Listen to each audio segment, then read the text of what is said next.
Shalom, homme de Dieu. Donc vous venez de la Guinée. Shalom, bien-aimé, que le Seigneur vous bénisse. Je vous laisse conduire. D'accord, ok. D'accord. Donc, j'ai cru entendre que vous venez de la Guinée. Mais donc, ça fait à peine combien de jours que vous êtes là? Ça fait 5 jours. Ça fait 5 jours que vous êtes là. Donc, quand vous dites que vous venez de la Guinée, ça fait 1 mois que vous êtes ici, ça fait 6 mois, ça fait 5 ans? Non, peut-être parce que j'ai passé 2 nuits à Yamoussoukro. D'accord. Après là-bas, j'ai pris un bus pour 13 villes. 13 villes. Et l'esprit m'a guidé sur Bassam. Je suis arrivé à Bassam aux environs de 19h. Attendez, et ça va un peu vite. D'accord. D'abord, vous appelez comment? Mamadi Berité. Vous appelez Mamadi Berité. D'accord. Je sais qu'à la base, les Bérités, c'est les musulmans. C'est les musulmans, ce sont nos parents qui ont qui ont propagé l'islam en Afrique dans la sous-région. Voilà. Mali, Burkina, Côte d'Ivoire, Ghana, Nigeria et tout ça. Et quand moi j'ai dit Togo, Bénin, et quand moi j'ai dit que je suis devenu chrétien pour la famille, c'est déshonorer la famille, c'est vraiment un choc, ça les fait mal, ça les fait très mal. Alors que moi j'ai vu la vérité dans la Bible. D'accord, donc à la base vous êtes né musulman. Donc les sourates, les prières en arabe, ça n'a pas de secret pour vous. C'est ça? Je récitais comme tout le monde. Vous êtes passé par l'école coranique? Non, je ne suis pas passé par l'école. Vous n'êtes pas passé par l'école coranique? Vous avez fait l'école de blanc. Mais évidemment, dans l'islam, on vous a appris à réciter les sourates. À prier 5 fois par jour. Les 5 prières. À jeûner. Ouais. Moi aussi, je faisais ça comme tout le monde. D'accord. Donc, on va dire que vous étiez de plein pied dans l'islam. Mais quel est ce revirement de l'islam au christianisme jusqu'à ce que vous arriviez ici en Côte d'Ivoire? Puisque vous venez de nous dire que ça fait à peine 6 jours que vous êtes là. Oui. D'accord. Il y a une vingtaine d'années maintenant, la première fois que j'ai rencontré un Ivoirien, on travaillait dans une société de construction ensemble. Il y a 20 ans de cela. Ouais. Et il est venu un soir chez moi, il me dit: Berité, comme tu sais lire et écrire, voilà une Bible, je te donne cette Bible. Il y a 20 ans. Ouais. Jésus. Oui. Il me dit: prends cette Bible et lis-la. Tu vas connaître beaucoup de choses, tu auras des révélations sur Dieu, sur la création. Je lui ai dit: non, moi je suis musulman, je ne veux pas la Bible. Il m'a dit: non, ça ne gâte pas ta foi musulmane.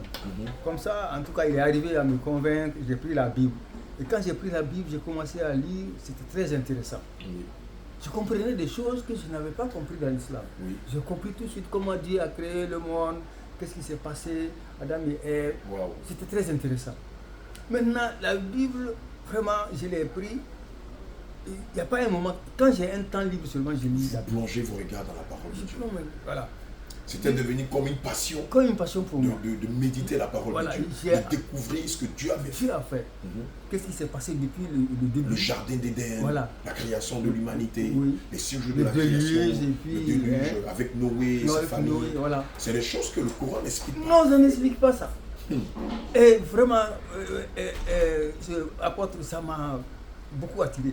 Maintenant, quand je vais au travail même, je mets la Bible dans mon sac à outils. Quand j'arrive, les parties que je ne comprends pas, mon ami ivoirien là, il s'appelle Tano Bédia. Tano Bédia. Oui, lui m'expliquait les choses. Or que, du départ de ce mois au village, mon papa m'a donné un fétiche. Ce fétiche-là, c'est le fétiche de la famille. Ça s'appelle comment ce fétiche? C'est un truc qu'on met au niveau du biceps. Au niveau du biceps. Et quand vous mettez ça, même si vous partez à la guerre, vous sortez indemne. Waouh! Un antiballe. Oui, antiballe. D'accord. J'ai eu même des anciens combattants, des frères de mon papa qui ont fait la Deuxième Guerre mondiale avec ça. D'accord. Mon bien liberté. Je sais que les Bérités, à la base, sont forgerons. C'est ça? Vous êtes forgerons. Donc, vous maîtrisez le maniement du fer. Vous avez une alliance avec le fer. C'est ça. Et donc vous, comme vous êtes en train de nous dire là, vous avez des alliances avec non seulement le fer, mais non seulement ça vous immunise contre le bal. Non, moi on ne m'a pas initié au fer. On ne vous a pas initié au fer. Quoique vous êtes forgeron, vous êtes issu d'une famille de forgerons. D'accord. Sinon, à la base, d'accord, nous savons que la caste des forgerons ont une alliance avec le fer, surtout avec l'argent blanc et le fer, qu'on appelle l'esprit du poro ici en Côte d'Ivoire. C'est aussi le même esprit qu'on appelle Iron Man, c'est-à-dire l'homme de fer. Amen. Au Togo et au Bénin, on appelle l'esprit d'Ébou. Amen, qui est l'esprit de fer. Ici, c'est le poro. Et évidemment, tout initié à cet art magique-là, lorsqu'il y a un danger, évidemment, on leur donne des gris et des totems à respecter. C'était ça. Et quand il y a un danger, par exemple, quand il y a un accident qui sont dans un véhicule, l'esprit est capable de les faire sortir du véhicule indemne. Le véhicule peut s'écraser, il peut y avoir des morts, mais eux, ils vont se retrouver soit de l'autre côté de la route ou dans un autre endroit loin de l'accident. On a des témoignages patents. Évidemment, pour ces personnes qui ont des alliances avec cet esprit du fer, on peut leur tirer dessus, c'est ce que le bien-aimé vérité vous êtes en train de dire. Et la balle ne peut pas avoir de l'effet sur eux. Alléluia. On peut les poignarder et le couteau va se tordre. C'est ça. Mais ça ne rentre pas. Mais c'est au prix de quoi? Marc 8, verset 36 à 37 dit: à quoi sert-il un homme de gagner le monde et de perdre son âme? Alléluia. Ou que pourrait donner un homme en échange de son âme? En échange de cette protection, c'est leur âme qui est scellée et vendue dans le monde des ténèbres. Alléluia. Et c'est une alliance que leurs pères ont tissée depuis la nuit des temps, depuis des millénaires entre eux et ces esprits-là. Naturellement, quand on va plus loin, quand on fait les recherches, ils vous disent que ce sont leurs pères qui ont rencontré ces génies-là sur la terre. Dans le début, quand ils sont arrivés dans telle forêt, dans telle zone, et ce sont les génies qui leur ont appris l'art de la guerre, l'art du vêtement, l'art de beaucoup de choses, l'art du maquillage et beaucoup de choses. Et ce sont eux qui leur ont appris le savoir-faire en ce qui concerne le maniement du fer, de l'argent blanc, fabriquant des armes, des ustensiles de cuisine. Ce sont ces mêmes esprits qui leur ont donné le savoir du culte rendu au génie. Alléluia. C'est pourquoi il faut être un initié pour connaître ces choses. Alléluia. Évidemment, nous, à force de côtoyer beaucoup de personnes dans certains milieux, le Saint-Esprit nous a amené à comprendre des choses. Le Saint-Esprit lui-même nous a enseigné toutes ces choses cachées. Ce qui fait que lorsqu'on rencontre un marabout ou un dozo, c'est-à-dire un chasseur traditionnel, lorsqu'on parle, il nous demande, mais d'où vous tenez ce savoir? Parce que ce savoir, il est caché, il est secret, il est partagé de fils, de père en fils. Mais vous, les chrétiens, vous n'avez pas ce savoir. Bien aimé, rien n'est caché devant Dieu. Et donc, votre père vous donne un gris avant de quitter le village pour aller à l'aventure à Conakry. Qu'est-ce qui se passe? Maintenant, quand je prends la Bible, je mets dans mon sac à outils, j'avais l'habitude de mettre le même gris-gris dans le même endroit. Dans le même endroit. Maintenant, apporte, qu'est-ce qui va se passer? Les deux vont se toucher. La Bible va toucher au petit gris que mon papa m'a donné. Un dimanche matin, comme je ne travaillais pas, j'ai pris le temps de fouiller le sac pour voir si le talisman était là. Je n'ai pas trouvé le talisman, mais j'ai trouvé la Bible.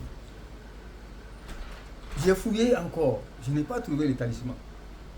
J'ai vidé tout le contenu du sac, je n'ai pas trouvé le talisman. Ça m'a fait un peu, ça m'a mis un peu mal à l'aise. Parce que mon papa m'avait dit que si jamais je faisais le totem de mon talisman, il va retourner chez nous au village et que je suis obligé d'aller le voir pour faire un sacrifice, sinon un malheur peut m'arriver.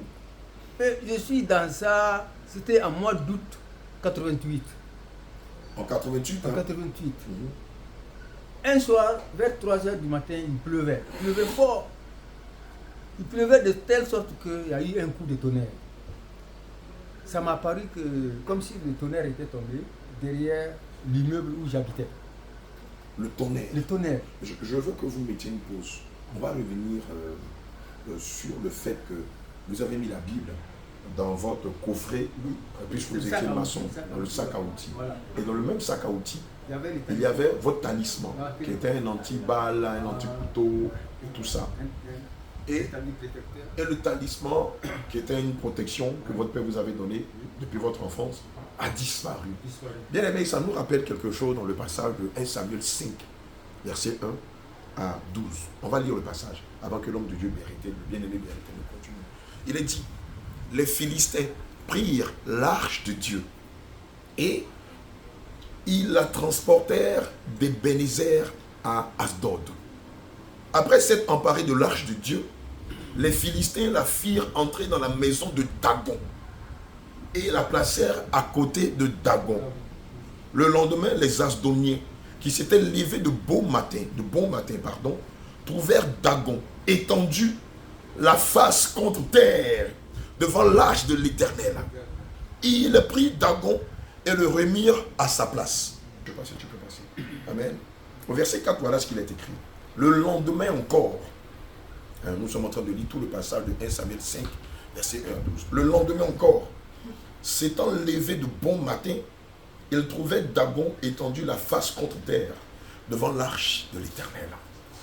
La tête de Dagon et ses 2 mains étaient abattues sur le seuil et il ne lui restait que le tronc. Bien-aimé, ça veut dire quoi? Toute la grande statue de Dagon est tombée devant l'arche de l'Alliance et c'est comme si on lui avait décapité les mains et la tête qui étaient prosternées face contre terre devant l'Éternel. Alléluia. Amen. Devant l'arche de l'Alliance. Amen. Et il ne restait que le tronc. Au verset 5, il est écrit: c'est pourquoi, jusqu'à ce jour, les prêtres de Dagon et tous ceux qui entrent dans la maison de Dagon à Asdod ne marchent point sur le seuil. La main de l'Éternel s'apaisantit sur les Asdoniens et il mit la désolation parmi eux. Il les frappa d'hémorroïdes à Asdod et dans son territoire. Voyant qu'il en était ainsi, les gens d'Asdod dirent: l'arche de Dieu d'Israël ne restera pas chez nous. Car il apaisantit sa main sur nous et sur Dagon notre Dieu. Mais moi, si j'étais Asdonien à cette époque, j'allais réaliser que mon Dieu n'a pas de capacité devant l'arche d'Israël. Et j'allais me convertir. Amen. Bon, c'est une autre paire de manches. Il fit chercher et assemblèrent auprès d'eux tous les princes des Philistins. Ils dirent: que ferons-nous de l'arche de Dieu d'Israël? Les princes répondirent: que l'on transporte à Gath l'arche de Dieu d'Israël. Et l'on y transporta l'arche de Dieu d'Israël. Mais après qu'elle lui était transportée, la main de l'Éternel fut sur la ville et une très grande consternation. Il frappa les gens de la ville, depuis le petit jusqu'au grand. Et ils eurent une éruption d'hémorroïdes. C'est ce qu'on appelle chez nous coco. Alors ils envoyèrent l'arche de Dieu à Écron. Lorsque l'arche de Dieu entra dans Écron, les Écroniens poussaient des cris. Bien aimé, c'est des cris de foi. Ce n'est pas des cris de joie. Parce que leur Dieu, ce n'était pas Dieu d'Israël, le Dieu d'Israël. Alléluia. En disant: on a transporté chez nous l'arche du Dieu d'Israël pour nous faire mourir. Alléluia. Nous et notre peuple. Et ils firent chercher et assemblèrent tous les princes des Philistins. Et ils dirent: renvoyez l'arche du Dieu d'Israël. Alléluia. Qu'elle retourne en son lieu et qu'elle ne nous fasse pas mourir, nous et notre peuple. Mais naturellement, si vous savez que ce Dieu-là peut vous faire mourir, vous attachez à lui. Car il y avait dans toute la ville une terreur mortelle. Bien aimé, les terreurs mortelles, c'est le sentiment qu'on a quand on entend de guerre. Les terreurs mortelles, c'est quand il y a la guerre, où il y a un grand drame. Par exemple, un tsunami, un tremblement de terre, c'est là qu'on a ce sentiment-là, on perd tous ses moyens. C'est ce qu'on appelle une terreur mortelle. Alléluia. La main de Dieu s'y apaisantait fortement. Les gens qui ne mouraient pas étaient frappés d'hémorroïdes. Alléluia. Et les cris de la ville montaient jusqu'au ciel. Amen. Et je crois qu'en l'espèce, vous allez vivre l'expérience d'avoir mis la parole de Dieu, c'est-à-dire la Bible, dans le même sac que votre gris-gris. Et qu'est-ce qui va se passer? Maintenant, quand le tonnerre est tombé, après le son du tonnerre, j'ai entendu la voix de quelqu'un. Mais la voix était aussi grave que le son du tonnerre. Il me dit: c'est moi Dieu. C'est moi qui ai chassé le fétiche que ton papa t'a donné.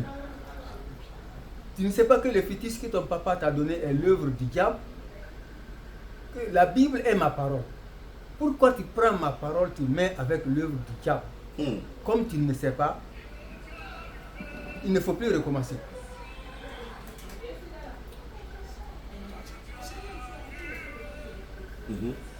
Mais c'était le tonnerre qui vous parlait. C'était le tonnerre. À chaque mot, c'était comme si c'était du tonnerre. Il dit de ne plus recommencer. C'était comment? Ça faisait peur? Ça faisait très peur. J'ai fait, après qu'il ait fini de me parler, j'ai fait plus de 5 minutes. Je n'ai pas pu ouvrir les yeux parce que je croyais qu'il était quelque part dans la chambre avec nous. Exode 19, verset 16. Alléluia. Exode 19, verset 16. Relatif à son témoignage. Le 3e jour du matin, il eut des tonnerres, des éclairs et une épaisse nuée sur la montagne. Le son de la trompette retentit fortement et tout le peuple qui était dans le camp fut saisi d'épouvante. Alléluia, gloire à Jésus. Moïse fit sortir le peuple du camp à la rencontre de Dieu et ils se placèrent au bas de la montagne. La montagne de Sinaï était toute en fumée parce que l'Éternel y était descendu au milieu du feu. Cette fumée s'élevait comme la fumée d'une fournaise et toute la montagne tremblait avec violence. Bien-aimé, votre bien-aimé Berthe, je vous signale, c'était inédit, il vient à peine de s'asseoir. Je suis avec l'apôtre Paul qui tient la caméra et c'est maintenant qu'il se présente à nous. On s'est dit, il est important pour nous de vous faire écouter ce que le bien-aimé a vécu. Amen. Pour fortifier quelqu'un, pour dire à un musulman, un ex-musulman qui a donné sa vie à Jésus, c'est le Jésus que vous avez, que vous tenez dans la main, est le véritable Dieu. Nous savons que vos parents ont pris la résolution de vous abandonner, de vous rejeter, de vous fermer les portes financières, de tenter même de vous arracher la vie, mais gardez votre foi en Christ. Lui, il a dit dans sa parole que l'ange de l'Éternel campe autour de ceux qui craignent Dieu et les arrache du danger. Amen. Bien-aimés, soyez rassurés. L'homme peut vous menacer, mais l'homme ne peut pas vous arracher votre âme. Celui qui détient votre âme, c'est le Christ. C'est pourquoi il pouvait dire dans sa parole, n'ayez pas peur de celui qui tue la chair, mais craignez plutôt celui qui tue la chair et qui jette l'âme dans le feu de la géhenne. Bien-aimés, si vous devez avoir crainte de quelqu'un, c'est du Seigneur Jésus-Christ.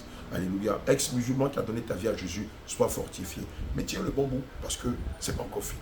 Donc, qu'est-ce qui va se passer après que vous avez entendu cette voix tolérée de vous parler? Le lendemain matin, je suis parti au travail. J'ai rencontré mon ami Tano.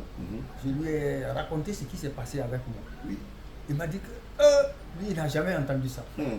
Que c'est un miracle. Oui. Il faut qu'on parte sur son pasteur. On va l'expliquer. C'est lui seul qui peut nous donner une réponse. Oui.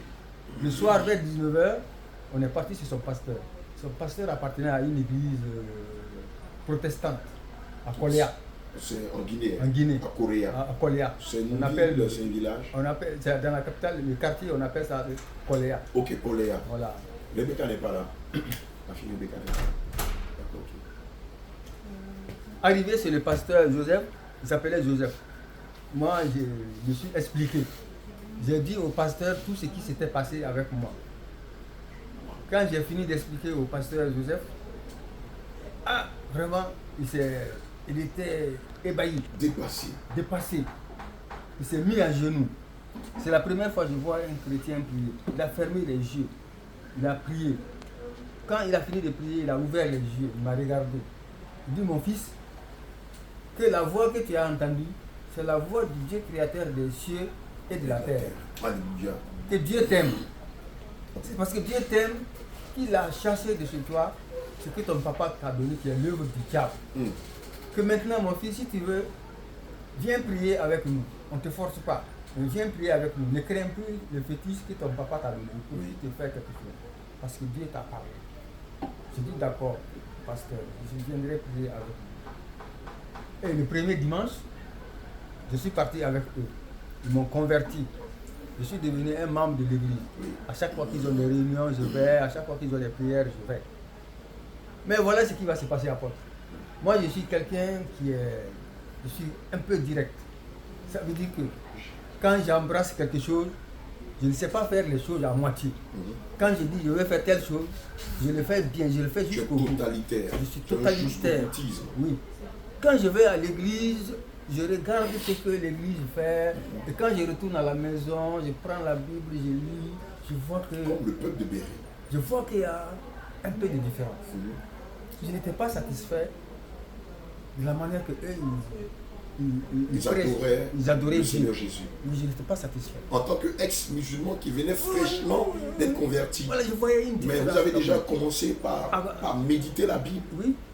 De sorte que quand il y a des choses qui se passaient à l'église protestante, je n'étais pas d'avis. Parce que quand je lisais la Bible, je trouvais qu'il y a un manquement. De là, j'ai résolu de quitter l'église protestante. Oui. Un matin là, quelqu'un me dit que lui, il est catholique. Il dit on n'a qu'à aller à l'église catholique, ça c'est en ville, au centre de Conakry. J'arrive à l'église catholique, je vois Jésus comme ça, je vois Marie comme ça. Je n'ai même pas fait 5 minutes là-bas. Vous êtes sorti de là-bas. Je suis parti. J'ai dit, Jésus. ok, moi je m'en vais. Je n'ai pas prié avec eux. Oui. Une semaine après, on me dit qu'il y a des témoins de Jéhovah. Donc, de là, mon apôtre, j'ai fait la boucle de tout qu'on a créé. Je ne trouve pas une église qui se correspond, qui fait comme ce que la Bible dit. Je dis, un soir là, vers l'heure de l'offrande du soir, vers 18h comme ça, je me suis mis à genoux, j'ai prié Dieu. J'ai dit, mon Dieu, mon Créateur, c'est toi qui m'as dit que la Sainte Bible est ta parole. J'ai vérifié, j'ai trouvé que c'est vrai. Mais comment se fait-il que je ne rencontre pas des églises, une église qui fait les choses comme c'est écrit dans la Bible? Je dis, fais-moi connaître ta vraie église. Je veux connaître ta vraie église pour t'adorer. Je ne veux pas t'adorer à mi-temps. Moi, je vais t'adorer à plein temps. Je ne veux pas être quelqu'un qui fait les choses à moitié. Alléluia. Je dis, guide-moi les pas, Seigneur. Quand j'ai fini de prier, je me suis couché. Mon apôtre, quand j'ai fait ça, un mois après, j'étais devenu l'objet d'attaque. Quand j'étais célibataire encore. On va mettre une pause là. Amen. Je veux qu'on lise ensemble le passage de Acte 17, verset 27. Voilà ce que le Seigneur Jésus dit dans sa parole. Il a voulu qu'ils cherchassent le Seigneur et qu'ils s'efforçassent de le trouver en tâtonnant, bien qu'il ne soit pas loin de chacun de nous. Alléluia. Car en lui, nous avons la vie, le mouvement et l'être. C'est ce qu'on dit aussi de quelques-uns de vos poètes. De lui, nous sommes la race. Bien-aimé, le témoignage de Berthé est éloquent. Parce que ici, le Seigneur nous révèle que servir Dieu n'est pas le fait du hasard. Être appelé par lui n'est pas le fruit du hasard. Amen. Je le dis et je le répète. Nous sommes prédestinés à servir le Seigneur. Quelle que soit la communauté dans laquelle nous sommes, Dieu fera tout pour nous faire sortir de ces prisons-là et nous amener à lui. En ce qui concerne le salut, ce n'est pas une prédestination. Ici, c'est tout autre chose. Amen. Quoi qu'il était musulman, le Seigneur qui savait qu'il était appelé à le servir, va passer par son ami Tano, M. Tano, c'est ça, Tano Bédia, pour lui offrir une Bible. Il va lui dire, écoute, médite là, je sais que tu es musulman, mais tu vas découvrir beaucoup de choses cachées. Et puis, un jour, il décide de méditer la Bible, il découvre des choses, beaucoup de choses qu'il n'avait pas découvert dans le Coran. Et puis, évidemment, son ami l'invite dans sa communauté, il est protestant. Et ayant commencé à dévorer la Bible, le constat sera criard. Il arrive à l'église protestante. Ex-musulman qu'il est, découvre que entre le culte qui est rendu à Dieu au travers de la parole de Dieu, au travers de ce qu'il avait déjà découvert comme méditation, il y a une grande différence entre ce que la communauté protestante fait et ce qu'il sait de Dieu. Et donc, il décide de sortir de là. Il a abordé un catholique qui l'invite dans le système. J'étais à vous rappeler que l'église, le catholicisme n'est pas une église, c'est un système.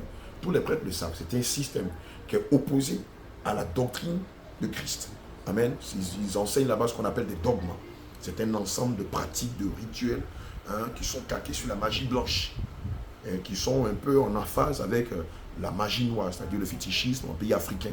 C'est la même chose. Vous avez le culte marial, qui est en fait le culte de la reine du ciel, en fait, qui est Mami Osiwata. Elle porte les deux noms. Amen. Elle porte le nom de la reine du ciel chez les Blancs. En Afrique, on l'appelle Mami Wata. Alléluia. Dans d'autres cieux, on l'appelle Maria Valencia. Amen. Mais c'est le même démon, un ange déchu qui porte les deux sexes. Amen. Voilà. Et donc, il se fait passer pour un ange de lumière, mais c'est un démon. Amen. Et dès que vous arrivez dans le système catholique, vous demandez à sortir en même temps. Vous voyez bien qu'il y a des statuts. Oh, la parole de Dieu est contre. Au verset 3 jusqu'à 5, le Seigneur contre l'idolâtrie. Mais est-ce qu'ils ne lisent pas la Bible? Pourquoi ils font ça? Musulman qui vient fraîchement de sortir de l'islam. Ah! Vraiment, quand tu l'appelles sur ta vie, ça dit la vérité est toute faite. Bien aimé, ça nous rappelle quelque chose.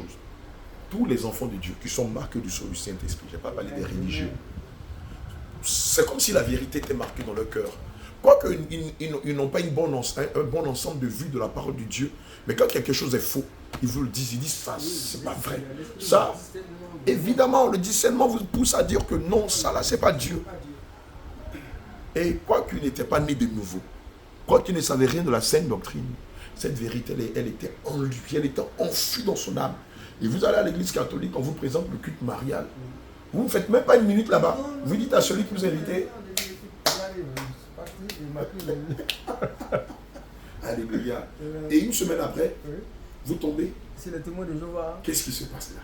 Je vais là-bas, je vois que ça ne colle pas. Je quitte là-bas, il y a Assemblée de Dieu. J'ai fait toute la boucle de Conakry. Je n'ai pas trouvé Jésus. d'église. Plusieurs communautés. Hein. Il y a au moins une dizaine de communautés.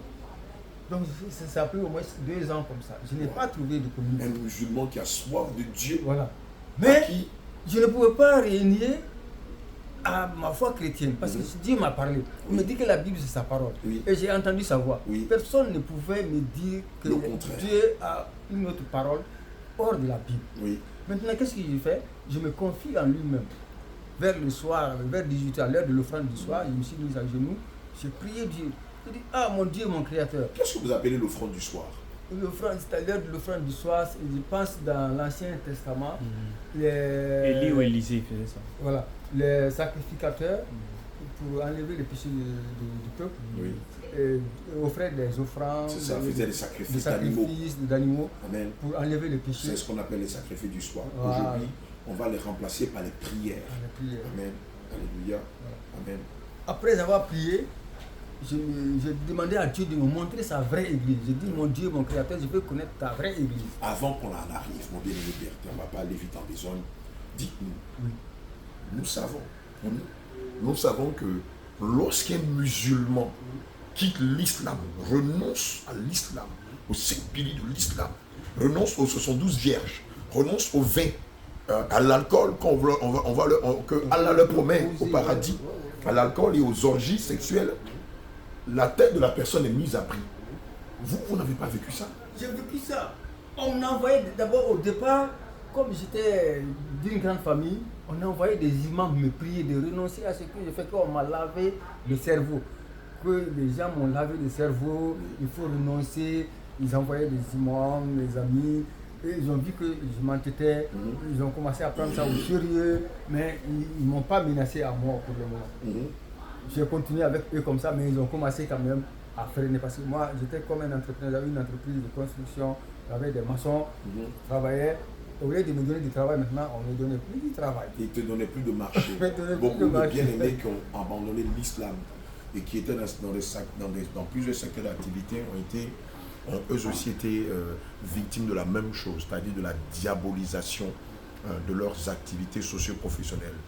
Dès l'instant où ils renonçaient à Allah, évidemment, leur famille, leur entourage commençait de bouche à oreille à dire cela n'allait plus vers eux, ne leur donnait plus de marché, ne traitait plus avec eux parce qu'ils sont maintenant du diable, ils ont régné Allah. Et c'est comme ça que financièrement, beaucoup ont connu des déboires financiers jusqu'à ce que le Seigneur commence par les restaurer. Alléluia. Et donc, ce fut votre cas. Et comme je ne partais plus dans les églises, je priais seul. Je n'ai pas abandonné ma foi chrétienne. Le matin, quand je me réveille, je prie, je lis ma Bible. À midi, je prie, je lis la Bible. Le soir, je prie, je lis la Bible avant de me coucher. Qu'est-ce qui va se passer, apôtre? Quand je me couche, la nuit, des fois vers 1h du matin, vers 2h du matin, il y a des grands monstres qui viennent pour m'attaquer. Oui. Étant seul, on vient pour m'attaquer, des sorciers, des monstres qui ne sont même pas de ce monde. Bien sûr, bien sûr. Et des fois j'écris, quand j'écris, les voisins entendent mes cris. D'autres disent que peut-être la maison où j'habite est hantée ou bien ils ont enterré quelqu'un. Moi-même je ne savais pas à quoi m'en faire. Mais je me suis gardé de ne pas aller voir un marabout. Bien sûr. Je me suis toujours confié à Dieu. Satan ne combat pas Satan. Mais voilà, un soir, apôtre, qu'est-ce qui va se passer? L'idée me vient de prendre la Bible, de mettre sous mon oreiller pour dormir. Je prends la Bible, un soir, je mets sous l'oreiller, je dors. Cette nuit, j'ai bien dormi. Quand je me suis réveillé le matin, en priant, j'ai remercié Dieu. Je dis voilà, tu m'as montré la solution au problème que j'ai. Cette nuit, j'ai bien dormi, aucun monstre n'est venu me déranger. Alléluia. Alors que je faisais ça, j'ai fait ça pendant au moins 1 mois. 2e mois, ça ne plaisait pas à Dieu. Merci. C'est là où je voulais en venir. Amen. Alors que je faisais de l'idolâtrie sans me rendre compte. Bien sûr, bien aimé. Moi, je ne savais pas. On va mettre une pause là. On a déjà entendu cela. Des personnes qui disent que j'avais des cauchemars, j'avais des attaques nocturnes et j'ai mis ma Bible sous ma tête d'oreiller et puis j'ai plus d'attaques. Bien aimé, c'est parce que le Seigneur nous apprend lui, dans son cas, comme le Seigneur nous le dit, il ne tient pas compte du temps d'ignorance. Mais tu ne peux pas vivre dans le péché, vivre dans l'adultère. C'est bon, salut. Tu ne peux pas vivre dans la masturbation, dans la pornographie, vivre dans l'idolâtrie, et puis prendre une Bible, la mettre sous ta tête d'oreiller, et penser que ça va chasser les démons. Non. Ce qui chasse les démons, c'est la crainte de Dieu. Proverbe 9, verset 10 dit que la crainte de l'Éternel est le commencement de la sagesse. Ce qui chasse les démons, c'est la mise en pratique de la parole de Dieu, conformément à la saine doctrine. Selon ça, comme le Seigneur sait que vous êtes ignorant, une ou deux fois, il peut le permettre. Après, il ne le fera plus. Parce que si ça vous protège pendant que vous vivez dans le péché, c'est que la parole de Dieu se contredit. Amen. Oh, Dieu ne traite pas avec le péché. Dans le livre d'Ésaïe, au verset 18, il dit, venez et plaidons. Si vos péchés sont comme du cramoisi, je les rendrai blancs comme neige. S'ils sont rouges comme de la pourpre, je les rendrai purs. Mais ici, quand le Seigneur dit venez plaidons, c'est de vous remettre en cause, vous repentir de vos péchés et les abandonner. Ce n'est pas venir réciter des litanies comme on le voit dans le système catholique où le monsieur trompe sa femme, il va voir le prêtre lui dit écoute, c'est fini, c'est pardonné, allez, va encore, il retourne encore dans son vomi. Non, ce n'est pas de ça qu'il s'agit. Si vous vivez cette vie et que vous mettez la Bible sous votre tête, elle n'aura pas de l'effet. Galates 6, verset 7 dit qu'on ne se moque pas de Dieu. Alléluia. Lui, Dieu a eu compassion. Mais regarde, il continue pour dire quelque chose. Au départ, ça avait marché. Mais à la suite, est-ce que ça continue de marcher? Non, ça n'a pas continué de marcher. Qu'est-ce qui va se passer? Un jour, le représentant du FMI en Guinée a loué un des bâtiments de mon patron. Oui. La piscine est tombée en panne et mon patron m'a dit d'aller dépanner la piscine. J'ai dépanné la piscine, j'ai arrangé le jardin. Il était très content. Quand il est venu le soir, il me dit Bérété, tu as fait un travail excellent. Je suis content avec toi.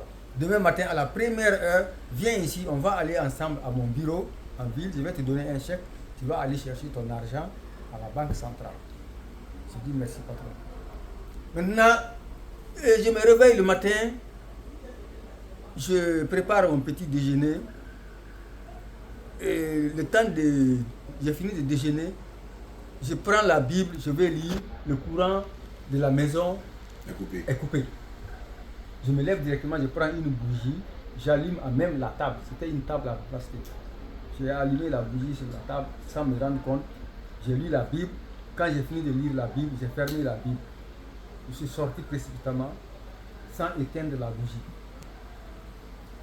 Étant célibataire, je suis sorti. J'ai continué en ville. Et la Bible était restée sur la table. C'était une table en plastique, il y avait une moquette en bas même. Maintenant, la bougie là a brûlé, ça consumait la table et tout.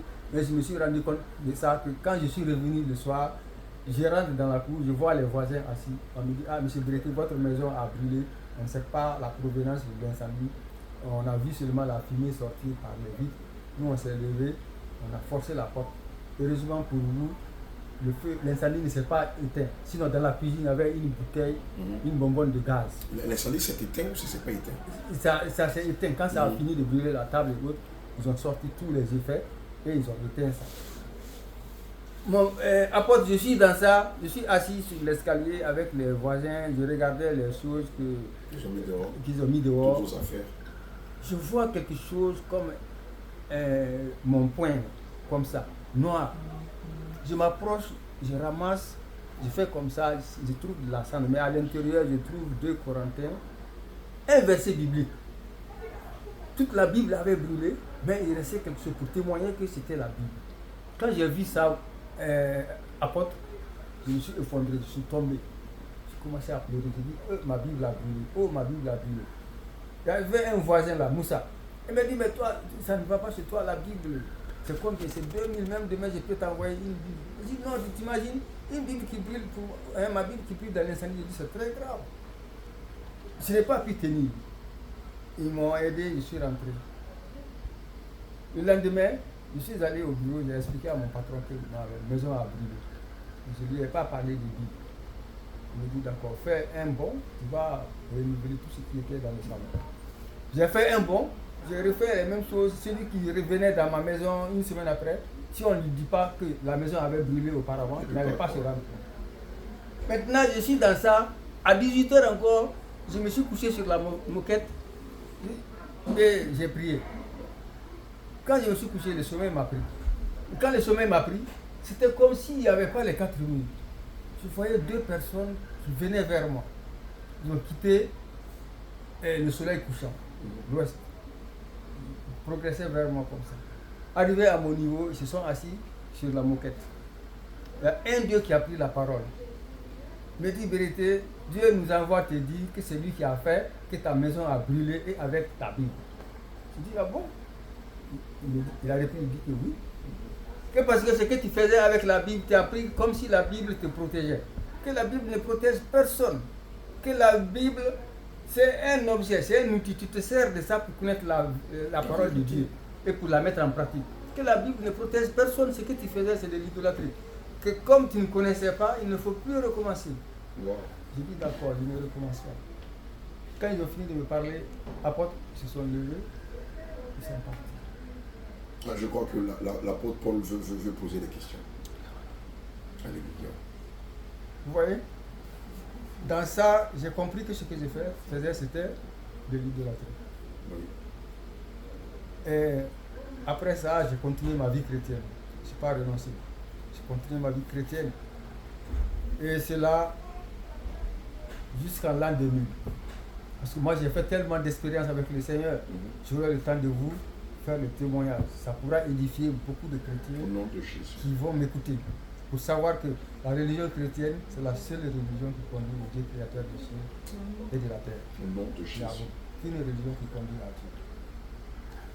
En l'an 2000, cette fois, le patron avec qui je travaillais, c'était un multimilliardaire. Il m'a envoyé dans son usine, une usine d'eau minérale, pour aller aménager, de sorte qu'il puisse inviter les élèves des grandes écoles qui vont aller rendre visite pour lui permettre de pouvoir vendre son eau minérale dans le monde entier. Comme ça, j'ai déménagé à l'usine là-bas. C'était en mois d'avril. Peut-être c'était le jour de la Pâque de l'Éternel. Le mois d'avril, après le mois d'avril, c'était le 8 avril ou le 10 avril, mais je n'ai pas retenu la date. Cette fois, apôtre, j'étais seul. Je dormais dans la villa de l'usine. C'était aux environs de 3 heures du matin. C'est comme encore s'il n'y avait pas le mur de la maison. Je voyais quelqu'un qui s'approchait de moi. C'était un personnage, c'était une femme. Elle avait dans ses 2 mains quelque chose comme ça qu'elle tenait. Quand je l'ai vue au départ, j'ai cru que c'était ma maman, c'est-à-dire ma mère biologique. Mais au fur et à mesure qu'elle s'approchait de moi, je me suis rendu compte que ce n'était pas ma maman. Elle venait du soleil couchant, elle se dirigeait vers l'est. Arrivée à mon niveau, elle s'est arrêtée. Elle a pris la parole. Elle m'a adressé la parole. Elle me dit, mon fils, que mes vœux sont exaucés. Le moment est venu maintenant. Je veux que tu vas dans le monde entier, que tu annonces les derniers événements qui vont arriver dans le monde. Rappelle-toi de la parole que je t'avais dite quand tu avais 11 ans. Une femme. Une femme. Et de là, quand elle a fini de me dire ça, elle m'a quitté. Elle avait quelle apparence, cette femme-là? Elle était voilée. Je n'ai pas vu même une partie. Normal. Je n'ai pas vu une partie de son corps. Elle était voilée. Elle n'était pas en pantalon? Non. Bras minces? Non. Avec de faux cheveux? Elle était voilée, elle était vraiment habillée de sorte que je n'ai rien vu. Je n'ai pas vu. Boucle d'oreille, non? Non, non, non. Pas de Mèche. bracelet, pas de bague? Non, rien. Une femme simple. Simple. Modérément habillée. Ouais, Avec pudeur ouais, et modestie. ouais. Quand elle a fini de me parler, elle a continué vers le soleil. Elle tenait toujours quelque chose dans sa main comme ça. À 40 pas de moi, elle s'est mise à genoux comme ça. Elle a levé la tête au ciel, les bras tendus comme ça. Pour moi, elle est en prière. Pour moi, elle s'est mise à prier. Partant de sa stature de femme, je la vois, elle a commencé à grandir. elle a commencé à grandir. Elle a commencé à grandir. Elle a grandi de sorte que elle a rempli tout l'espace qui est entre le ciel et la terre. Moi, je me trouvais à quelque part d'une montagne. C'est comme si la montagne n'avait pas existé. Elle a tellement grandi, elle a rempli tout l'espace qui est entre le ciel et la terre. Après ça, il y a eu un tremblement de terre. J'ai pris peur, je me suis réveillé. Oui. Quand je me suis réveillé, je me suis mis à genoux, moi aussi, j'ai prié Dieu. Après, j'ai prié Dieu encore. Mais je tremblais. Parce que la vision que j'ai vue, c'était extraordinaire. On est tous sur le choc. C'était extraordinaire. Personne ne m'a jamais parlé de choses pareilles. Et après ça, apôtre, je prends la Sainte Bible, je l'ouvre comme ça au hasard, je tombe sur l'Apocalypse de Jean. Quand je suis tombé sur l'Apocalypse de Jean, auparavant j'avais fait un séminaire avec les adventistes du 7e jour sur l'Apocalypse. Mais tout ce qui se disait là-bas sur l'Apocalypse et la façon que je venais de comprendre les premières pages de l'Apocalypse sont différentes. C'est comme si quelqu'un était venu ajouter une nouvelle écriture à l'ancienne. J'ai refermé l'Apocalypse. Je me suis mis à prier. Après, j'ai ouvert encore. J'ai commencé à comprendre les Saintes Écritures. La prophétie de l'Apocalypse qui était scellée, j'ai commencé à comprendre l'identité des églises, tout le reste. Après ça, le lendemain matin, là où je partais au travail, là, j'ai commencé à ralentir, j'ai commencé à me consacrer à la parole de Dieu. Donc ça fait 24 ans maintenant que je me consacre à ça. J'ai laissé tout mon travail, tous les biens que j'avais, j'ai tout vendu, rien que pour me consacrer à ça, pour qu'un jour, je puisse aller devant les frères chrétiens et leur expliquer les révélations que Dieu m'a faites. C'est des révélations extraordinaires. Donc, depuis ce temps, je cherchais. Chaque fois que je prie Dieu, je dis guide mes pas. Tu cherchais la vraie église depuis tout ce temps. Depuis tout ce temps. Depuis, on va dire de 88 voilà. Jusqu'à nos jours. Jusqu'à nos jours. Et à Conakry, je n'ai pas trouvé. Et j'ai décidé de venir en Côte d'Ivoire. Il y a beaucoup de communautés chrétiennes ici. Et avant de partir, je me suis mis à genoux encore, j'ai prié Dieu. C'est à quelle date comme ça vous avez décidé de quitter Ça fait, nous sommes en mois de mars, non? Avril, hein, nous sommes avril. Le 13 avril aujourd'hui. Nous sommes le 13 avril. Le 14. C'était vers le 25 mars comme ça que je suis parti de Conakry. Je suis venu à Mandiana. Donc vous avez prié. Oui, j'ai prié Dieu de guider mes pas, d'aplanir mon chemin et de me diriger vers une église, une communauté chrétienne qui vont me prendre en charge. Je vais leur expliquer ce que j'ai vu, ils vont vérifier point par point, révélation par révélation dans la Bible. S'ils trouvent que c'est vrai, ils vont m'aider pour qu'on puisse travailler ensemble. Parce qu'il s'agit de révéler au monde entier. Parce que vous vous êtes dit que le Seigneur vous a mandaté pour révéler au monde entier les derniers événements. Il fallait que vous soyez branché à une église qui est dans la vérité. Qui est dans la vérité.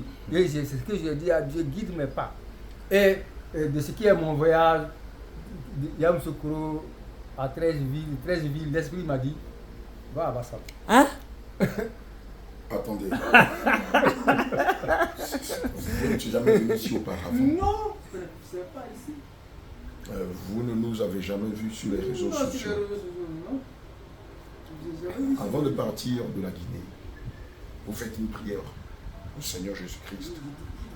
Puisque vous avez fini par comprendre qu'en Guinée, il n'y avait pas d'église qui prêchait la vérité, qui annonçait la vérité. Et quand même je leur révélais certaines vérités, ils prenaient ça et ils disaient à leurs adeptes que c'est eux qui ont découvert ces vérités. D'accord, ok. Ils en ont fait à l'église protestante, dans d'autres églises. D'accord. Or que moi je veux qu'ils m'encadrent pour que tout ce que Dieu m'a appris, je puisse leur révéler et qu'ensemble, ils révèlent ça au monde entier. Parce que quand Dieu vous donne un don, il ne faut pas garder le don. Il faut partager pour le peuple né de nouveau. C'est ce que Dieu a besoin. Alléluia. Amen. Et donc vous faites la prière et le Seigneur vous demande de venir en Côte d'Ivoire. Donc vous prenez le car depuis Mandian en Guinée jusqu'ici. Ici, vous arrivez à Djamé, à Treichville. À Treichville. L'Esprit me dit, allons à Bassam. Je demande où est la gare de Bassam. quelqu'un me dit que c'est devant. Avant ça, vous n'étiez jamais venu en Côte d'Ivoire? Vous étiez déjà venu? Non, je ne suis jamais venu. Donc c'est la première fois que vous venez en Côte d'Ivoire. Et puis je ne voulais pas aller chez les frères musulmans. Il y a beaucoup de Guinéens ici. Surtout que c'était le mois de carême. Quand je vais aller, ils vont me dire allons à la mosquée, allons prier. Je ne pouvais pas leur parler. De tout ce que le Seigneur vous avait mis à cœur. Voilà. Et donc, vous arrivez à Abidjan. Oui. Le Seigneur vous demande d'aller à Bassam. Vous ne vous posez pas les questions. Non. Seigneur, pourquoi Bassam? Oui. Vous suivez la voie qui... Donc vous avez appris à entendre Dieu. Vous entendez Dieu? Oui, Dieu me parle. Même quand je suis couché, il me révèle les choses. J'entends sa voix. Je ne vois pas, mais j'entends sa voix. Et donc, le Seigneur vous demande de venir à Bassam. Vous cherchez à la Bassam. On vous montre la gare de Bassam. Vous prenez un car. Ouais. Je demande c'est combien, on me dit que c'est 500. Je monte dans le minibus. On vient jusqu'à... Il nous laisse à la gare ici. Tu descends à la gare. Au rond-point là. C'était aux environs de 18h.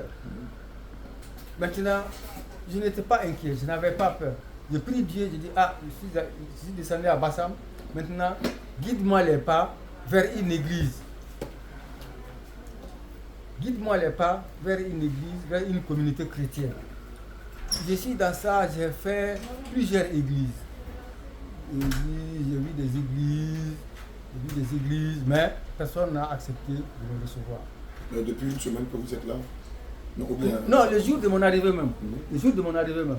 Donc de 18h à 20h, je n'ai pas trouvé... Quand vous êtes arrivé à Bassam, oui. Vous êtes arrivé à la gare au rond-point de Bassam, oui, là où les mini-cars gardent là. Oui. Vous êtes arrivé à 18h. Oui. D'accord? Je suis descendu à 18h, oui. J'ai commencé à chercher des communautés chrétiennes qui peuvent me recevoir. Quand j'arrive, j'explique mon cas. Ils me disent, eux, à l'heure là, c'est pas facile. Vous ne connaissez personne ici. Ici, c'est l'église. On ne peut pas vous recevoir. Jésus. Vous êtes étranger. Oui. Il prétend adorer le Dieu des étrangers. Oui. On ne peut pas vous recevoir. J'ai fait au moins 5 églises comme ça. Et jusqu'aux environs de 20h, je remonte encore. J'entends une voix qui prêchait l'évangile. Une voix féminine. Je m'approche de celle-là. Je dis, vous êtes chrétien, vous prêchez l'évangile. Moi, je suis un étranger, je suis arrivé ici, je ne connais personne. Est-ce que vous pouvez m'envoyer dans votre église? Elle me dit, oui. Papa, on va vous envoyer là-bas. D'ailleurs, nous avons une veillée aujourd'hui. Vous allez participer avec nous à la veillée. Oui. Je dis d'accord, je suis d'accord. Elle me dit, asseyez-vous ici, attendez. Quand on va finir de prêcher la parole, on ira ensemble. Elles étaient 2 femmes. Je me suis assis sur un banc. Quand elles ont fini de prêcher, on est venu ici. On est venu rentrer dans la cour. Quand arrivé devant la cour, il y avait un pantalon guide. Le monsieur qui était assis devant la porte m'a dit, si vous voulez rentrer ici, il faut changer. Oui, il faut retirer le pantalon. Il faut retirer le pantalon guide. Porter un pantalon ordinaire. Voilà, parce que le pantalon guide ne rentrait pas ici. Oui. Je n'avais pas d'autres chemises d'autres pantalons avec moi. Ils sont rentrés dans l'église ici. Ils ont trouvé un pantalon qu'ils m'ont donné. Oui. J'ai changé ça. Je suis rentré ici. J'ai prié avec, on a fait la veillée ensemble. Oui. Ils m'ont donné à manger. Ils m'ont dit, la porte n'est pas là. Quand il va venir, ils m'ont présenté au secrétaire. Quand ils vont venir, vous allez vous présenter à lui. Vous allez lui expliquer tout ce qui se passe. Et c'est comme ça que le lendemain, le jour de mon arrivée, après la veillée, on est parti quelque part là. C'était une lagune, l'eau était salée. Voilà, on m'a baptisé là-bas. C'est la rivière de Komori. Okay. On m'a baptisé là-bas. On est revenu ici. Ils ont prié pour moi. Ils m'ont dit, ils vont me faire la délivrance. Ils ont fait la délivrance. Et à chaque fois qu'il y a des prières, je prie avec eux. Oui. Mais quand j'ai quitté Conakry, j'ai pris mes outils de maçon. Il faut que je travaille pour vivre. Tout à fait. Et j'ai dit à tout le monde, je suis maçon. Si quelqu'un a du travail, ils n'ont qu'à me donner du travail. Le Seigneur Jésus était charpentier. Il ne faut pas que je vais... Jacques et Jean étaient les pécheurs. Voilà. Et il y a un jeune là, Gédéon, lui il fait des travaux. Si, il m'a dit, papa, patientez-vous. Après la Pâque, on va travailler. On devrait poser des pavés. Bon, j'ai essayé de les aider pour étaler le sang. Bon, aujourd'hui, on n'a pas travaillé. Donc c'est dans ça que votre secrétaire a dit, papa viens, l'apôtre est là, je vais vous présenter, vous allez expliquer. D'accord. On a d'autres questions. Je sais que les questions fuient de partout dans ma tête. Vous arrivez ici, au Réveil international Jésus revient. Que vous dit la voix du Seigneur, maintenant que vous êtes là? Quand je suis arrivé, d'abord, moi, quand j'arrive dans une église, dans une communauté chrétienne, c'est l'enseignement. Ce que les gens prêchent. Si cette parole est biblique, c'est là que je connais que la communauté a la parole de Dieu. Depuis que je suis là, tout ce qu'on prêche ici, c'est la parole de Dieu. J'ai même témoigné. Parce que je suis l'objet d'attaques terribles jusqu'à maintenant. Le premier jour que j'ai passé la nuit ici, j'ai eu une attaque. Quand on avait fait le baptême là, il y a eu une attaque aux environs de 1h du matin. J'étais couché, tout le monde était couché dans la cour ici. À partir de 1h du matin, je vois un hélicoptère qui arrive. Et quand je vois l'hélicoptère, moi je suis que c'est Satan. Parce que depuis que Dieu m'a donné sa parole, Satan m'a toujours emboîté le pas pour me détruire. J'ai dit à tout le monde, hey, j'ai dit cachez-vous. Dans mon rêve, tout le monde s'est caché. Il est passé. Après ça, il a envoyé un drone. Le drone m'a surpris. Il m'a vu avec le drone. Du drone, il a sauté, il est descendu dans la cour ici.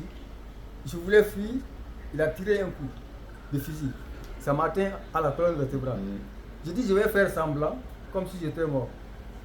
Il m'a donné un autre coup de fusil. Il avait un pistolet dans la main, dans la tête.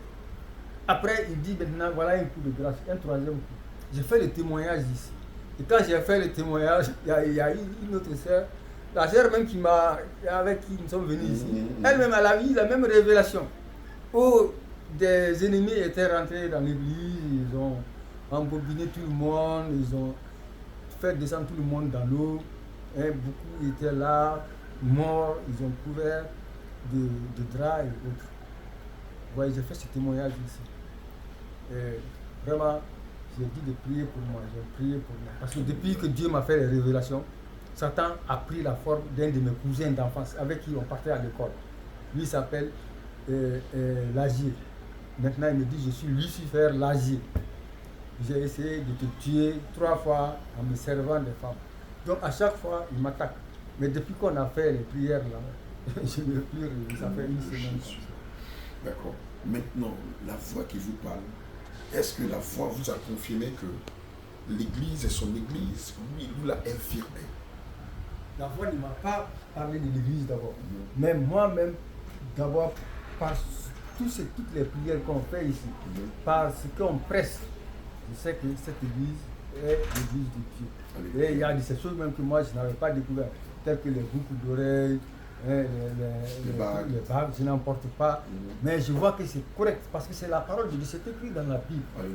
Il ne faut pas faire les choses à demi-mesure. Il ne faut pas faire les choses pour plaire aux hommes. Amen. Il faut le faire pour plaire à Dieu et surtout pour que leur âme soit rachetée. Parce que c'est le but qu'on veut. Empêcher Satan d'entraîner les gens vers le puits de la Bible. Et il faut leur dire quoi, la vérité. Bien sûr. Mais si vous les écoutez, vous allez vous égarer, ils vont perdre leur âme. Dans la Bible. Et là vraiment c'est... Depuis que vous êtes là, est-ce que la voix vous parle? La voix ne m'a pas encore parlé. D'accord. Elle ne m'a pas encore parlé. C'est sûr, elle va me parler. Okay. Elle va continuer à me révéler les choses. Parce que Dieu est fidèle. C'est un Dieu fidèle que nous avons. Et toutes les promesses qu'il fait, il ne nous oublie pas.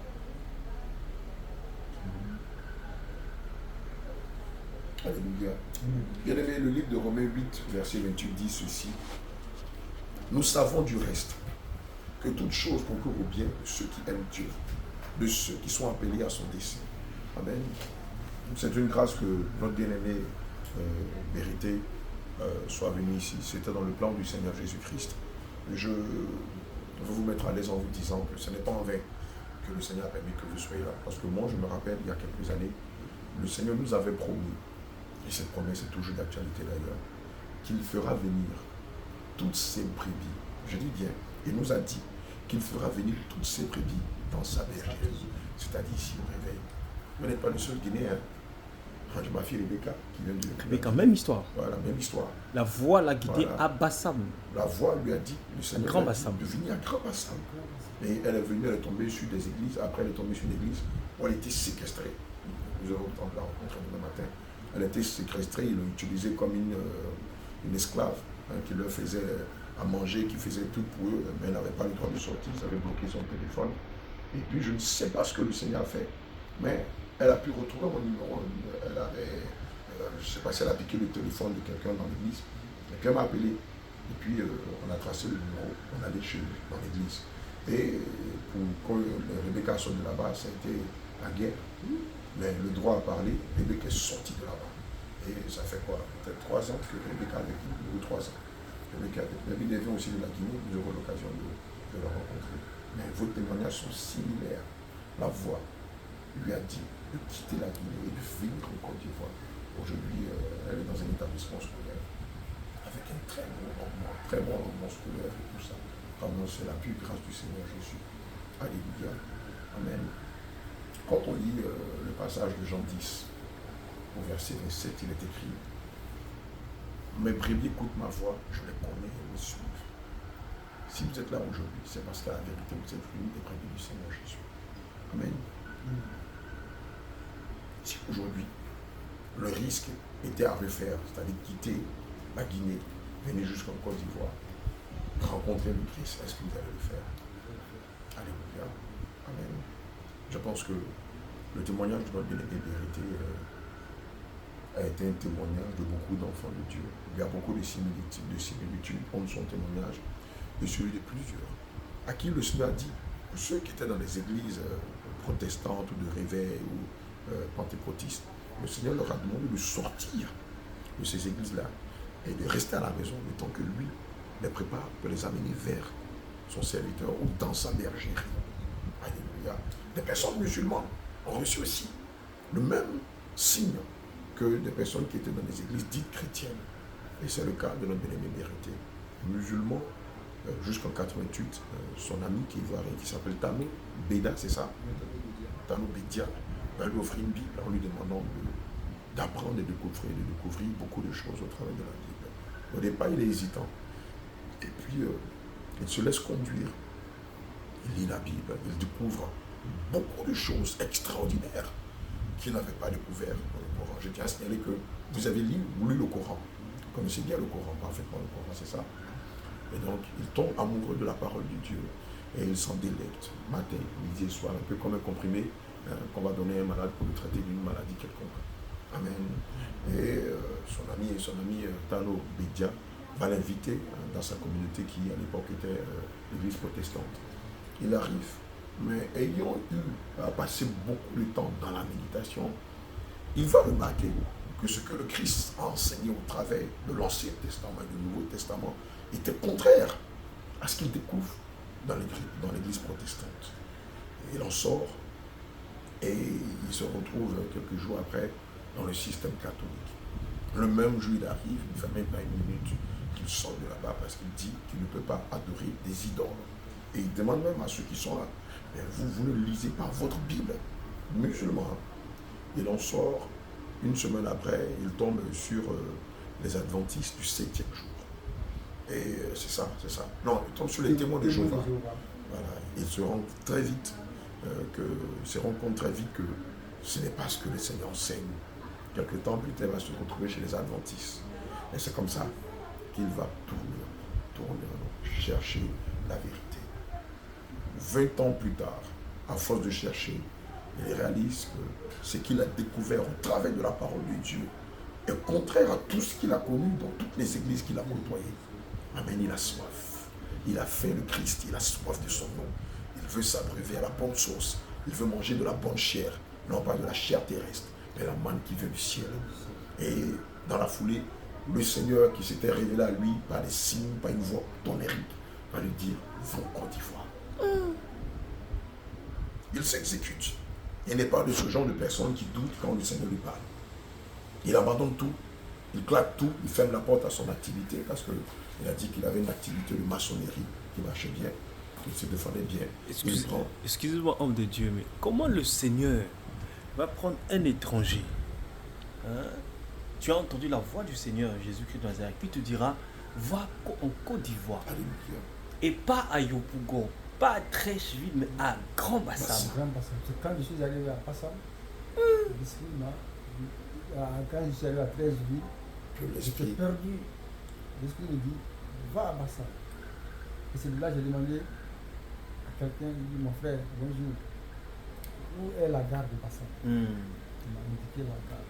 J'arrive à la gare, je dis c'est la gare de Bassam, il dit monter. Je dis c'est combien? C'est 500. Comme ça, je me suis embarqué. Je suis arrivé ici aux environs de 18 heures. Vous savez, homme de Dieu, moi j'ai envie de dire, nul n'est prophète chez soi. Même si les gens de ta propre nation peuvent te négliger, le Seigneur va susciter des gens venant d'ailleurs pour confirmer l'œuvre qui se fait en ce lieu. C'est ça même. C'est ça même le problème. Les prophètes qui sont autour de toi, qui sont autour de Joseph, ont négligé son appel, ont négligé sa destinée. Parce que peut-être ils ont côtoyé, ils connaissent un petit peu, familiarisé. Voilà. Mais le Seigneur confirme ailleurs. Voilà, quelqu'un qui quitte la Guinée, qui quitte vraiment très loin. De très très loin. Avec tous les risques que cela. Tous les risques. Pour venir confirmer. Et ceux-là qui se sont arrogés le droit de dire que Dieu t'a abandonné. Aujourd'hui, le Seigneur utilise d'autres personnes pour pouvoir confirmer cela. Mais je vais te faire rire, mon bien-aimé Paul. On a un autre musulman qui est en chemin, qui est en train de venir, qui avait donné un bref témoignage de sa conversion et comment, depuis la ville de San Pedro, le Saint-Esprit l'avait fait sortir de l'islam et l'avait envoyé au réveil international de cette rivière de San Pedro. Je crois qu'ils doivent être en route. Et ils seront là d'ici quelques heures, puisque San Pedro c'est au bout du monde quand même. Et voilà, donc ça fait 2 musulmans touchés par le Saint-Esprit qui leur demandent de sortir de l'islam et voilà, qui sont là avec nous. Amen. Bien aimé, la Bible dit qu'au témoignage de 2 ou de 3, c'est la vérité. Pourquoi seulement des musulmans? Ce sont des personnes qui sont carrément loin du système chrétien. Et le Seigneur utilise quasiment des chameaux, des gens qui ne peuvent même pas espérer être de la nature chrétienne pour confirmer quelque chose qui est dans le réveil. Alléluia. Alléluia. Donc Seigneur, nous bénissons le Seigneur pour cela. Alléluia. Je laisse l'homme de Dieu voudrait peut-être se renchérir sur un verset. Alléluia. Bien-aimé, c'est fort ce que nous sommes en train de vivre cet après-midi. On ne s'y attendait pas. L'apôtre Paul et moi, on était en train d'échanger sur l'organisation de la Pâque qui aura lieu demain matin. Quand Sarah, la secrétaire, nous a signifié qu'il y avait quelqu'un qui venait de la Guinée et qui était là depuis une semaine. Et donc, elle aimerait me le présenter. Alléluia. Et évidemment, c'est comme ça qu'on va échanger avec lui, qui va se présenter. Et d'entre de jeu, on a l'inspiration d'immortaliser l'événement et de le partager devant la face du corps du Christ, afin que plusieurs en soient édifiés et sachent que Dieu est dans sa barque. Alléluia. Amen. Je le disais ce matin, ce que nous sommes en train de vivre est inédit. Amen. Et il ne faut pas se laisser compter de l'histoire. Amen. Il est important que chacun de nous soit acteur de l'histoire et ne se laisse pas distraire par quoi que ce soit.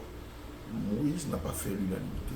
Joseph, dont l'apôtre Paul en parlait tout à l'heure, même au sein de sa propre famille, étant le Benjamin, n'a pas fait l'unanimité. David lui-même n'a pas fait l'unanimité. Alléluia. L'apôtre Paul lui-même n'a pas fait l'unanimité. Je ne crois pas que ce soit moi qui en fera l'unanimité. Amen. Je ne suis que le produit du Seigneur Jésus et de mes pères avant moi. Alléluia. Amen. L'homme de Dieu l'a si bien dit. Nul n'est prophète chez soi.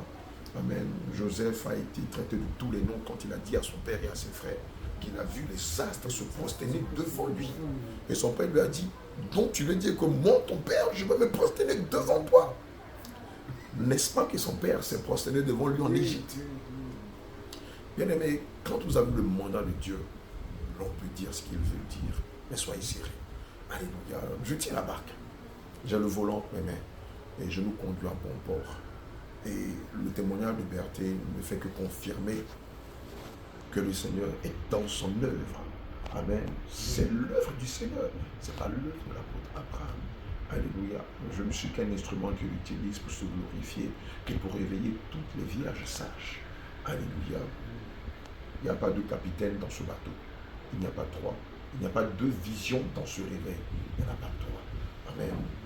Le Seigneur a mandaté quelqu'un pour préparer son église. Et nous sommes en train de travailler. Et ces témoignages qui fusent de partout ne sont que des confirmations, des corroborations de ce que nous savons tous. Amen. Et si des personnes en mal de gloire, de publicité décident de saper l'œuvre du Seigneur Jésus, je vais vous rappeler que les pharisiens, les docteurs de la loi et les scribes avaient eu la malencontreuse idée de faire la même chose en discriminant le Seigneur Jésus-Christ. Il leur a dit ceci: tout péché vous sera pardonné. Mais le blasphème contre le Saint-Esprit ne vous sera pas pardonné, ni dans le siècle présent, ni dans le siècle à venir. Alléluia. Notre passage au Togo est très éloquent. Le témoignage de Bérété est très éloquent. Amen. Et je pense qu'il faut être un aveugle pour ne pas comprendre ce qui est en train de se passer. Mais bien aimé, je ne veux pas que tu te laisses distraire par quoi que ce soit. Le Seigneur Jésus tient le réveil, tient son église entre ses mains. Et nulle personne ne peut lui arracher son église. Alléluia. Bien aimé, j'ai une feuille de route. Préparer l'église du Seigneur Jésus. Amen. Et c'est ce que nous sommes en train de faire. Je ne suis pas seul. Je suis ami autour de moi. Plusieurs autres hommes de Dieu, plusieurs servants de Dieu qui m'aident dans la tâche. Parce qu'à moi seul, je ne le peux pas. Et le Seigneur, l'homme de Dieu de vérité l'a dit. Le Seigneur a mis quelque chose dans son cœur. Puis qu'il vient nous la partager à son église. Pour qu'ensemble, nous puissions œuvrer pour lui. Et s'il est là, ce n'est pas en vain. C'est pour que lui aussi prenne sa part dans cette œuvre-là. Soit aussi acteur. Alléluia. Je veux t'inviter au travers du témoignage de notre bien-aimé Bérété à te joindre à ce dernier rassemblement, à te joindre dans ce temps de la fin, à ce dernier appel. Bien-aimé, c'est la dernière vague. Ce que Noé a vécu, ce que Moïse a vécu, ce que Josué, Caleb ont vécu, c'est ce que nous sommes en train de vivre. Ce que l'autre a vécu, c'est ce que nous sommes en train de vivre. Bien-aimé, les temps sont finis. Regardez, nous sommes en train de jouer les temps additionnels. Bien-aimé, sors de là où tu es, sors de ton confort et viens prendre part à cet événement-là. Prépare-toi et gagne du terrain, gagne du temps, rachète le temps. Bien-aimé, c'est maintenant. Si quelqu'un te dit autre chose que ce que nous enseignons, si quelqu'un te dit autre chose que ce que nous disons n'est pas de Dieu, si quelqu'un t'enseigne notre doctrine, en dehors de la sainte doctrine n'est pas de Dieu. D'ailleurs, pour le peu d'expérience, ou pour le peu de voyages que nous avons effectués, d'abord dans toute la Côte d'Ivoire et dans la sous-région, et même en Europe, nous avons constaté, malheureusement, qu'en dehors de nous, oui, on peut le dire, personne d'autre ne prêche la sainte doctrine. Oui, beaucoup disent le mot sainte doctrine, mais dans l'enseignement, ils sont vides de sens. Beaucoup sont dépouillés, mais permettent que les femmes soient pasteurs. Beaucoup sont dépouillés, mais continuent de célébrer le 31 décembre. Beaucoup sont dépouillés, mais continuent de porter des bagues de mariage. Bien aimé, c'est ça le drame. Ils sont dans la confusion, dans des enseignements hérétiques. C'est pourquoi je vais t'inviter, en cette veille de la Pâque, à te joindre à nous, à te joindre au réveil international Jésus revient, et à préparer ta lampe et ton huile pour l'avènement du Seigneur Jésus. Bien aimé, les temps sont comptés. Et nous savons que Satan lui-même se prépare à apparaître. Et nous savons qu'avant l'apparition de Satan, l'enlèvement va se faire. Bien aimé, tu veux faire partie de quel bord? De ceux-là qui vont voir Satan apparaître et tourmenter le monde, ou de ceux-là qui seront enlevés avant l'apparition du serpent ancien? Les cartes sont en tes mains. Deutéronome 30, verset 15 à 20 dit: voici, je mets la vie et la mort à tes pieds. Voici, je mets la vie et la bénédiction à tes pieds, et la mort et la malédiction. Choisis. Mais moi, l'Éternel, je veux que tu choisisses la vie afin que tu vives éternellement. Bien-aimé, comme mon Père te l'a dit, j'utilise le même langage que lui. Je t'invite à saisir la vie par la sainte doctrine. Bien-aimé, Hébreux 12, 14 dit: recherchez la paix avec tous et la sanctification sans laquelle nul ne verra le Seigneur. Toute église qui n'enseigne pas la sainte doctrine n'est pas de Dieu. Si tu n'as pas compris ça, que tu préfères acclamer ton pasteur, idolâtrer ton pasteur, tu n'es pas de Dieu. Je vais terminer par te dire que si tu n'as pas le Saint-Esprit, déjà tu ne n'es pas fils de Dieu. Parce que c'est le Saint-Esprit qui demande qu'on est fils de Dieu, fils du Dieu très haut. Bien-aimé, oh, le Saint-Esprit, tu ne peux pas le recevoir si à la base, on ne t'a pas enseigné la saine doctrine. Regarde le témoignage de vérité. Dieu lui parlait, mais il ne savait rien de la saine doctrine. Dieu lui a donné des révélations, il avait le discernement, mais il ne savait pas grand-chose de la saine doctrine, jusqu'à ce que le Seigneur l'amène ici, parce que le Seigneur savait que c'est ici qu'il allait avoir la bonne nourriture et la bonne eau. Selon Jean 6, verset 13. Pardon, Jean 6, verset 53, 56. Homme de Dieu, il faut quand même préciser. Dieu ne l'a pas demandé d'aller ailleurs. Non. Pas à l'est, pas à l'ouest, pas au nord, pas au sud. Mais à Grand Bassam. Précisons quand même, hein, pour que ce soit clair. Tu sais qu'au jour d'aujourd'hui, beaucoup pensent que Grand Bassam, c'est un pays. À force d'entendre Grand Bassam, on me demande, vous venez de la Côte d'Ivoire, vous venez de Grand Bassam. J'ai dit, écoutez les gars, Grand Bassam, c'est une ville balnéaire qui est à 15 km d'Abidjan. Moi, je suis en train d'aller loin. Il n'y a pas de réveil. C'est dans ça que je suis dedans. J'en viens. Et donc, Grand Bassam, c'est une ville balnéaire de la Côte d'Ivoire. Et c'est d'ici que le réveil a commencé. Ce n'est pas ailleurs. Ce n'est pas, je ne sais pas, en Chine, ce n'est pas aux États-Unis. C'est d'ici. C'est d'ici que tout part. Alléluia. Et donc, il n'y en a pas 2 réveils, il n'y en a pas 3, il n'y en a pas 4. Dieu n'est pas un Dieu de confusion. Alléluia. Et donc, bien-aimé, je t'invite à t'intégrer, à t'impliquer dans le réveil, dans ce dernier réveil. Le Seigneur n'a pas dit, écoute, tu seras le précurseur des réveils. Il m'a dit, tu seras le précurseur du dernier réveil. Et c'est pourquoi, depuis Conakry, en Guinée, capitale de la Guinée, le Seigneur va susciter son serviteur. Il va lui dire, viens à Grand Bassam, Côte d'Ivoire. Comme à toi, il te l'a dit. Comme à elle, il lui a dit, amen, allez vers mon serviteur. Mais les témoignages sont légion dans le monde entier. Mais jusqu'à hier, une dame m'a appelé et me dit, le Seigneur s'est révélé à nous et nous a confirmé que vous êtes son serviteur. Et nous sortons de vaste honneur. Venez vous rencontrer. Moi et toute ma famille. Alléluia. Bien-aimé, je t'invite à ce dernier rassemblement. La Bible dit que là où se trouve le cadavre, là se trouvent les aigles. Ce qui veut dire que là où se trouve la vérité, là se trouvent les fils et les filles du Seigneur Jésus-Christ. Bien-aimé, les temps sont finis.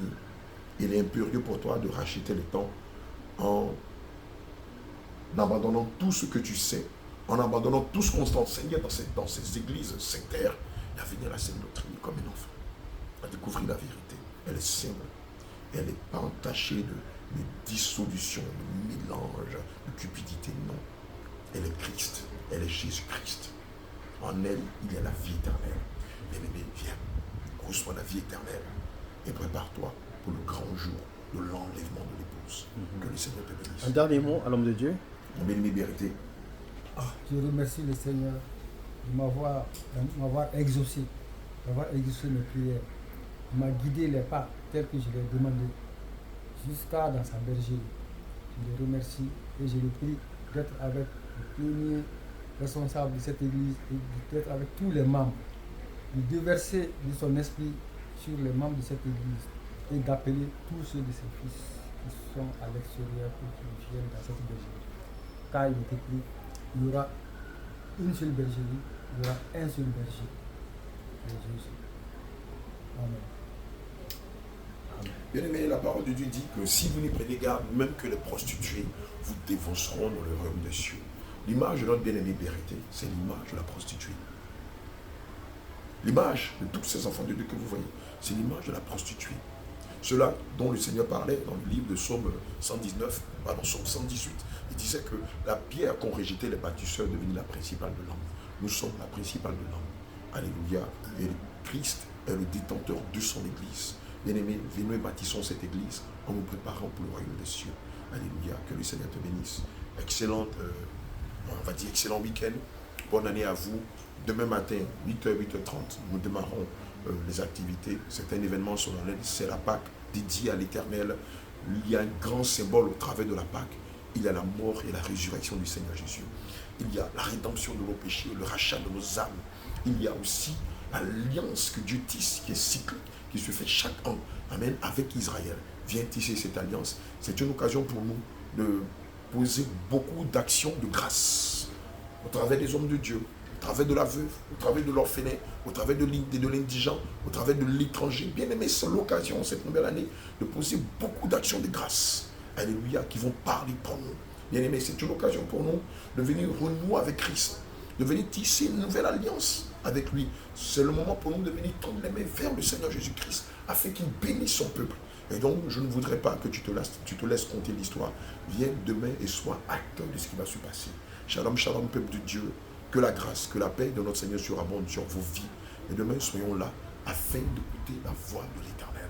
Ce serait un moment de louange, d'adoration, un moment de remerciement, un moment d'action de grâce en l'honneur du Seigneur Jésus-Christ, lui qui est le Dieu véritable. Que le Seigneur nous bénisse et à demain. Shalom.